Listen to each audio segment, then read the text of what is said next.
Ito na mga lods ang ikatlong paghaharap ng Mio Open at saka ng Aerox Open. So ito yung Supremo again at saka ito yung Mio ng Kamote Lines Igaya Bros.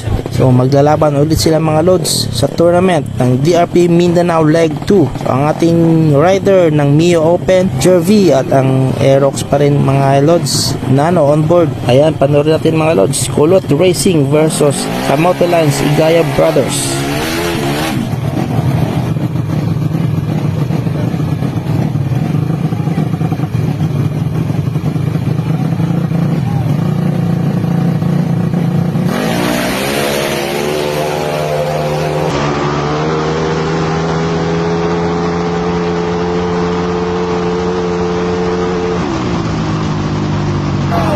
So ating winner mga lods, Kulot Racing Aerox, Nano on board.